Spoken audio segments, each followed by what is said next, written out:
नमस्कार, मैं हूं सिकता देव। बड़े शहर अगर भारत का आईना है तो उसके छोटे शहर और कस्बे भारत की नब्ज। तो रखिए भारत की नब्ज पर हाथ हमारे साथ। आज हमारा भारत में जानेंगे कि कैसे महिला सरपंचों को काम करने से रोका जाता है और राजस्थान में कहां चल रहा था फर्जी डिग्री बेचने का कारोबार। लेकिन सबसे पहले हाथरस, जहां पर सत्संग में हुए हादसे का मुख्य आरोपी कौन है, वो जिसका नाम एफआईआर में दर्ज है, या फिर वो भोले बाबा जो सत्संग का मुख्य प्रवचन वक्ता था, जिसको सुनने के लिए लाखों की तादाद में भीड़ इकट्ठा हुई। हालांकि इस पूरे मामले में मुख्य आरोपी और भोले बाबा का राजदार देव प्रकाश मधुकर समेत 3 लोगों को गिरफ्तार किया गया है। पुलिस के मुताबिक देव प्रकाश कुछ राजनीतिक पार्टियों के संपर्क में था। हो सकता है हादसे के पीछे राजनीतिक साजिश हो। हाथरस से हमारी ये खास रिपोर्ट।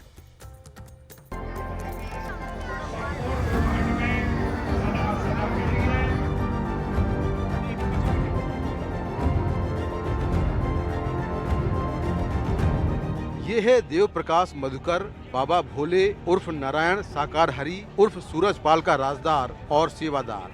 पुलिस का दावा है कि तकनीकी जांच के बाद उसे दिल्ली के नजफगढ़ इलाके से शुक्रवार शाम करीब 7:30 बजे पकड़ा गया। मधुकर पर हाथरस पुलिस ने 1 लाख रुपए का इनाम रखा हुआ था। पुलिस के मुताबिक ये सत्संग का मुख्य आयोजनकर्ता और फंड रेजर है। देव प्रकाश के अलावा 2 अन्य आरोपी राम प्रकाश और संजू भी पकड़े गए हैं। आरोपी देव प्रकाश मधुकर को व 2 अन्य अभियुक्तों राम प्रकाश शाक्य व संजू यादव को गिरफ्तार कर लिया गया है। प्रारंभिक पूछताछ पर अभियुक्त देव प्रकाश मधुकर द्वारा अवगत कराया गया है कि वह जनपद एटा में वर्ष 2010 से मनरेगा में जूनियर इंजीनियर के पद पे संविदा पर कार्यरत है। वह इस संगठन से वर्षों से जुड़ा हुआ है और इस संगठन के कार्यक्रम आयोजित कराना तथा संगठन के लिए फंड इकट्ठा करने का काम करता है। पुलिस के मुताबिक मधुकर दामादपुरा का रहने वाला है। उसका पूरा परिवार बाबा से 2008 से जुड़ा है। बाबा भोले के पास हादसे के बाद पहला फोन देव प्रकाश का ही आया था। देव प्रकाश जूनियर इंजीनियर भी रहा है और उसे बाबा का राइट हैंड कहा जाता है। पुलिस ने देव प्रकाश का नाम एफआईआर में आरोपी के तौर पर लिखा था। पुलिस के मुताबिक मधुकर बाबा के ट्रस्ट और संगठन का फंड रेजर था। इसके ऊपर क्राउड मैनेजमेंट का पूरा जिम्मा था। ये लोग सत्संग के दौरान पुलिस को अंदर जाने से रोकते थे और किसी को वीडियो नहीं बनाने देते थे। आरोप है कि इनके द्वारा जानबूझकर बाबा की गाड़ी भीड़ से निकाली गई। मधुकर राजनीतिक दल के संपर्क में था। ये कहा जा रहा है कि राजनीतिक दल के खिलाफ भी जांच के बाद कड़ी कार्रवाई होगी। पुलिस का कहना है कि ट्रस्ट की फंडिंग और बैंक खातों की जांच होगी। इसमें दूसरी एजेंसियों से भी जांच में सहयोग लेने की बात हो रही है। पुलिस का कहना है कि राजनीतिक साजिश की भी जांच कर रहे हैं और जरूरत पड़ने पर बाबा को भी सम्मन किया जाएगा। यह तथ्य भी गहराई से जांच की जा रही है कि इस घटना के आयोजक सेवादारों द्वारा किसी के कहने या किसी के दुष्प्रेरित करने से तो ये नहीं कराई गई है एवं आवश्यकता अनुसार गिरफ्तार सेवादार आयोजकों को पुलिस कस्टडी रिमांड में लेकर पूछताछ की जाएगी। अब इनका दूसरा रोल आता है फंड रेजर के रूप में, आयोजक के रूप में। अभियुक्त देव प्रकाश मधुकर इस संगठन में काफी दिनों से जुड़े हुए हैं और संगठन के फंड रेजर का काम करते थे और संगठन को संचालित करना तथा सत्संग इत्यादि करने के लिए पैसा इकट्ठा किया करते थे। उधर हाथरस हादसे में प्रशासनिक लापरवाही की जांच करने के लिए 3 सदस्यीय न्यायिक आयोग की टीम हाथरस पहुंची और टीम ने कई अधिकारियों के बयान दर्ज किए। टीम हादसे वाली जगह भी गई।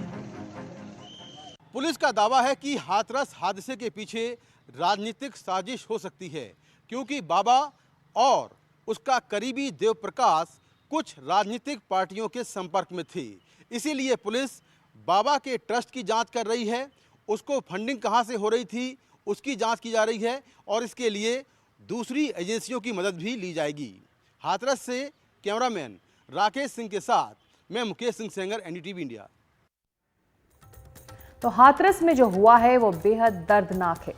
2 जुलाई को हाथरस में सिकंदराराव के फुलरई गांव में सत्संग था। सत्संग में भगदड़ मचती है। 120 से ज्यादा लोगों की मौत हो चुकी है।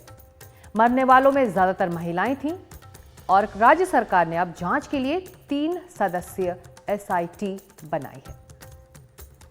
बढ़ते हैं आगे अगली खबर की तरफ। देश के कई हिस्से आजकल भारी बारिश की वजह से तबाही झेल रहे हैं। असम में बाढ़ के हालात बिगड़ते जा रहे हैं। करीब 24 लाख लोग बाढ़ से प्रभावित हैं। करीब 30 जिले बाढ़ की चपेट में हैं। हमारी ये ग्राउंड रिपोर्ट।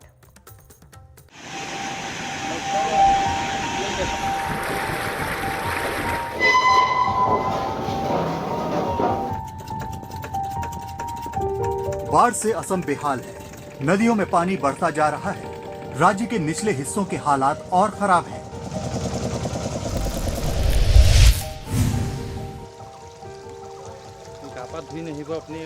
ये तस्वीरें राज्य के बरपेटा जिले की हैं। यहाँ के लोग दोहरी मार झेल रहे हैं। बाढ़ ने परेशानी बढ़ा दी है। इसी के साथ मिट्टी के कटाव भी तेजी से हो रहे हैं। ब्रह्मपुत्र नदी के पास बसे सारे इलाके पानी में डूबे हुए हैं। सैकड़ों लोगों को अपने घर छोड़कर ऊंचाई के इलाकों में शरण लेनी पड़ी है। नहीं, मेरा घर अभी घर नहीं, मैं दूसरी 39 साल के जब्बार अली और उनके परिवार को अपना घर छोड़कर दूसरे इलाके में शरण लेनी पड़ी। बाढ़ और कटान ने इनका घर छीन लिया। इरोशन के कारण मेरा घर टूट गया है। अभी मैं एक दूसरी आदमी के घर में रह रहा हूँ। मेरे अभी कोई घर नहीं। करीबन 100 फैमिली होगा। एक महीने 2 महीने के अंदर ये इरोशन के कारण उसके घर टूट गया है। वो अभी दूसरी जगह में कोई रिलीफ कैंप या कोई दूसरी जगह में ठहरा है। अब इरोशन बहुत ज़्यादा है। पिछले 20 साल में हमने इतना पानी नहीं देखा। मिट्टी कटती जा रही है। ये पास के ताराबाड़ी 4 इलाके के लिए बहुत बड़ा खतरा है। हम गवर्नमेंट राहत कैंपों पर भी खतरा है। रिक्वेस्ट करते हैं कि आप तुरंत इस इलाके को बचाइए, सोल्यूशन कीजिए। ये दर्द भरी कहानी सिर्फ अली की ही नहीं है। बरपेटा जिले में 170 गांवों का यही हाल है। 1 लाख से ज्यादा लोग प्रभावित हुए हैं। इनके खेत, जानवर और कुछ लोगों के घर भी बाढ़ के पानी संग बह गए हैं। पिछले 20 साल में हमने इतना पानी नहीं देखा। मिट्टी कटती जा रही है। ये पास के ताराबाड़ी 4 इलाके के लिए बहुत बड़ा खतरा है। बरपेटा के कालगाचिया क्षेत्र में बेकी नदी पूरे रौद्र रूप में बह रही है। बाढ़ के पानी से कटान हो रहा है। स्टेट हाईवे का एक हिस्सा भी बह गया है। लोगों की परेशानी बढ़ती जा रही है। कई इलाकों का तो संपर्क ही कट चुका है। गुवाहाटी में रतनदीप चौधरी के साथ bureau report, NDTV India. Assam में आई बाढ़ पर गृह मंत्री अमित शाह ने भी चिंता जताई है। शाह ने सोशल मीडिया प्लेटफॉर्म एक्स पर लिखा है कि उन्होंने राज्य के सीएम हेमंत बिस्वा शर्मा से हालात पर बात की है, लेकिन असम में हर साल ब्रह्मपुत्र और उसकी सहयोगी नदियों में बाढ़ आ जाती है। आखिर ऐसा क्यों होता है, ये आपको बताते हैं। असम एक ऐसा राज्य है जो पूरा नदी की घाटी में बसा हुआ है। राज्य का कुल क्षेत्रफल 78,483 वर्ग किलोमीटर है, जबकि 56,194 वर्ग किलोमीटर का इलाका ब्रह्मपुत्र नदी की घाटी में बसा हुआ है। बाकी का बचा 22,444 वर्ग किलोमीटर का हिस्सा बराक नदी की घाटी में है। हर साल राज्य का करीब 40% हिस्सा बाढ़ में डूब जाता है। देश की लोकतांत्रिक प्रणाली में महिलाओं को जगह मिले, इसी सोच पर ग्राम पंचायतों में महिला सरपंचों को जगह दी गई है, लेकिन हकीकत कुछ और ही है। मध्य प्रदेश में कई ऐसी महिला सरपंच हैं जो सरपंच तो बन गई हैं, लेकिन सारी ताकत उनके पति, गांव के रसूखदार या फिर पंचायत के सचिव के पास होती है। हमारी ये खास ग्राउंड रिपोर्ट।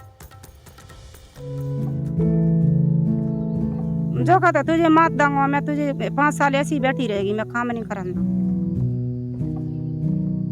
वो तो बने आता उसे जई लड़ाई चल रही है। कहीं सकाता का दई मारा पिट भाई बाने मारी मुंह बेते थाने मेरा फूट भी भाई।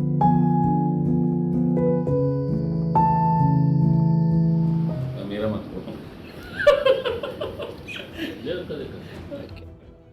खीसे निपोरते प्रेस कॉन्फ्रेंस करते ये जनपद पंचायत पति हैं, जहां 200 से ज्यादा गांवों का कामकाज चलता है।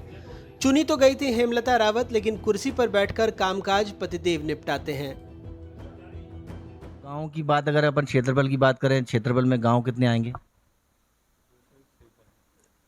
गांव 200 से ऊपर है कुछ, मतलब एक्यूरेट नहीं है। कितने गांव लगेंगे? गांव कभी 210 है। 200 जनपद में 210 गांव। तो ये जो गांव एक गांव की तस्वीर है या 2-3 गांव की? जी एक पंचायत में एक ही गांव आता है। पंचायत में 3 गांव हैं, उसमें एक ही गांव है अमरकुआ पंचायत से। सतनवाड़ा खुर्द में कच्चे झोपड़े से टूटे पैर लेकर निकली ये है गांव की सरपंच विद्या आदिवासी। चुनी ये गई हैं, कहती हैं काम सचिव करता है। आरोप लगाती हैं कि प्रशासन को सब बता चुकी हैं, हुआ कुछ नहीं।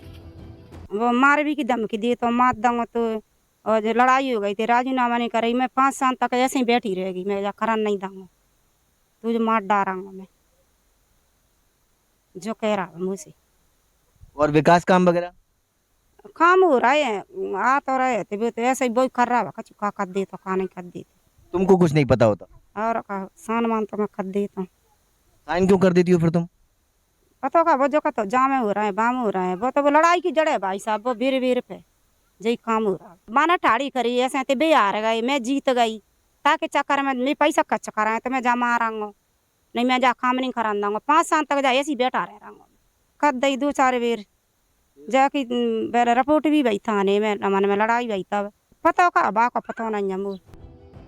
बदरवास और झिरी ग्राम पंचायत की कहानी भी कुछ इसी तरह की है। यहाँ लोकतांत्रिक व्यवस्थाओं के चलते चुना तो महिला सरपंच को गया, लेकिन इनकी सरपंची सिर्फ नाम की है। बिमलाबाई बदरवास की सरपंच है, उनके घर में शौचालय तक नहीं है। कहती हैं असली सरपंची यहाँ से उप सरपंच चुने गए श्याम बिहारी कर रहे हैं।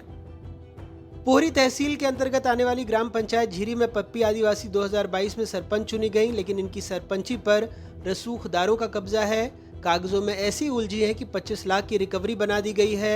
मजदूरी करती हैं और कोर्ट कचहरी के चक्कर भी लगाने हैं। प्रशासन विनोद की तरह देख सब रहा है, लेकिन आंखें मूंद कर। अधिकांश जगह में ऐसा तो नहीं है, पर कुछ एक जगह से हमारे पास शिकायत आई थी। मैंने स्वयं जनपद पंचायत बदरवास को इसके जांच के लिए भेजा था और वो खुद जांच करके इसकी बात लेके आए हैं। पर हम लोगों ने सभी सीओस को ये निर्देशित किया है कि जितने भी हमारे महिला सरपंच है, महिला जनप्रतिनिधि हैं, कृपया इनका हर 15 दिन में इनका मीटिंग किया जाए। तो उनकी आपसी लड़ाई का है, पहले भी इसकी जांच हो चुकी है, आपस में वो लोगों ने FIR भी दर्ज कराई है। ये तो गलत है। मैं खुद जनपद सीओ से बोलूँगा कि ऐसे दोबारा ऐसे पुनरावृत्ति नहीं होना चाहिए और स्वयं जनपद अध्यक्ष के पति को भी सोचना चाहिए कि वहाँ नहीं बैठना था। हालात कुछ भी हो, लेकिन संसद में जोर से गूंज है कि 33% महिलाओं को आरक्षण दिया जाएगा, उनकी भागीदारी बढ़ाई जाएगी। सवाल ये नहीं है कि उनकी भागीदारी बढ़ेगी, सवाल ये है कि स्वस्थ लोकतंत्र में महिलाओं की राजनीतिक प्रतिनिधित्व की ये तस्वीरें कहीं ना कहीं चिंता का सबब जरूर है। अपने कैमरा साथी नितिन शर्मा के साथ अतुल गौड़, NDTV। वैसे ये भी सच है कि महिला सरपंचों की राह आसान नहीं होती है, उन्हें कई तरह की मुश्किलें आती हैं। कई महिला सरपंचों को राजनीति का अनुभव नहीं होता है, प्रशिक्षण की कमी भी काम में बाधा डालती है। कई बार महिला सरपंच खुद अपने पतियों को आगे कर देती हैं, घर वालों का दबाव भी रहता है, ये भी देखने में आया है।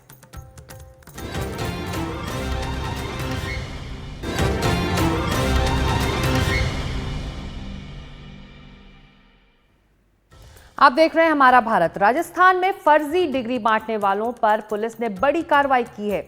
एक निजी विश्वविद्यालय के संचालक और उससे जुड़े 2 दूसरे कर्मियों को गिरफ्तार किया गया है। पकड़े गए लोगों पर आरोप है कि उन्होंने अपनी यूनिवर्सिटी से हजारों फर्जी डिग्री बांटी। ये भी कहा जा रहा है कि उन डिग्रियों पर सैकड़ों लोग देश के कई इलाकों में सरकारी नौकरी भी कर रहे हैं। हमारा भारत की ये विशेष रिपोर्ट। देश में पेपर लीक को लेकर बवाल मचा हुआ है, वहीं राजस्थान में फर्जी डिग्री बनाने वाले लोग पकड़े गए हैं। ये वो लोग हैं जो पैसे लेकर फर्जी डिग्रियां बांटते थे। सबसे बड़ी बात, इस मामले में एक यूनिवर्सिटी के संचालक को भी गिरफ्तार किया गया है। SOG ने OPJS यूनिवर्सिटी से फर्जी डिग्री जारी करने के मामले में 9 लोगों को गिरफ्तार किया। उनसे दर्जनों फर्जी डिग्री, मुहर और दस्तावेज बरामद हुए। जांच में कुछ चौंकाने वाले तथ्य भी सामने आए हैं। OPJS यूनिवर्सिटी को 2016 में BPEd के लिए मान्यता मिली थी। विश्वविद्यालय हर साल 100 विद्यार्थियों को BPEd की डिग्री दे सकता था, लेकिन PTI भर्ती परीक्षा में 1300 विद्यार्थियों ने बताया कि उन्होंने OPJS से डिग्री ली है। इतना ही नहीं, यूनिवर्सिटी के पास सिर्फ 18 टीचिंग स्टाफ थे और इनके भरोसे यूनिवर्सिटी 18 कोर्स चला रही थी। अब फर्जीवाड़ा सामने आने के बाद शिक्षा विभाग ने विश्वविद्यालय में नए नामांकन पर रोक लगा दी है। अभी तक के इंस्टेंसेस में कैश लिया है और ज़्यादातर ये काम दलालों के थ्रू हुआ है, जिसमें कुछ दिनों पहले जो हमने 2-3 दलाल अरेस्ट किए थे वो इस यूनिवर्सिटी के लिए ही काम कर रहे हैं। तो जनरली ये इनका मोडस ऑपरेंडी होता है कि भाई पहले कुछ पैसे लेकर ये रोल नंबर जारी कर देते हैं और उसके बाद जब एक्चुअल सिलेक्शन हो जाता तब ये डिग्री बेचते, वहाँ भी भावताव करते। जो कैंडिडेट इनको पैसे नहीं देता उसके वेरिफिकेशन ये मना कर देते हैं। राजस्थान में पेपर लीक मामले की जांच के लिए राज्य सरकार ने एसआईटी का गठन किया था और एसओजी के एडीजी वीके सिंह को इसकी जिम्मेदारी दी थी। ये सामने आ रहा है कि यूनिवर्सिटी के लोग कैंडिडेट से 50,000 से लेकर कई लाखों रुपयों तक लेते थे। अगर कोई कैंडिडेट पूरी राशि नहीं देता था तो वेरिफिकेशन के वक्त उसे अपना स्टूडेंट नहीं मानते थे। पुलिस मान रही है कि पीटीआई भर्ती परीक्षा में इस यूनिवर्सिटी का फर्जी डिग्री का सबसे अधिक इस्तेमाल हुआ है। ये भी कहा जा रहा है कि करीब 200 कैंडिडेट फर्जी डिग्री के सहारे सरकारी नौकरी कर रहे हैं। अब एसओजी इन सब पर कार्रवाई करने जा रही है। जयपुर से सोमू आनंद की रिपोर्ट, एनडीटीवी इंडिया। तो फर्जी डिग्री के इस खेल में जुड़े दूसरे लोगों की भी तलाश हो रही है। सामने आया है कि फर्जी डिग्री गिरोह से जुड़े बदमाश बिना डिग्रीधारी अभ्यर्थियों को किसी भी परीक्षा में आवेदन करवा देते, फिर वो परीक्षा देता या उसकी जगह डमी अभ्यर्थी बिठा दिए जाते। परीक्षा पास होने पर अभ्यर्थी को फर्जी डिग्री मुहैया करवाकर नौकरी लगवा दी जाती, बदले में मोटी रकम वसूल की जाती थी। हमारा भारत में आज इतना ही। आपको हमारी ग्राउंड रिपोर्ट्स कैसी लग रही हैं हमें ज़रूर बताएं। हमारा भारत की सभी ग्राउंड रिपोर्ट्स एनडीटीवी इंडिया के सभी डिजिटल प्लेटफॉर्म्स पर उपलब्ध है। नमस्कार।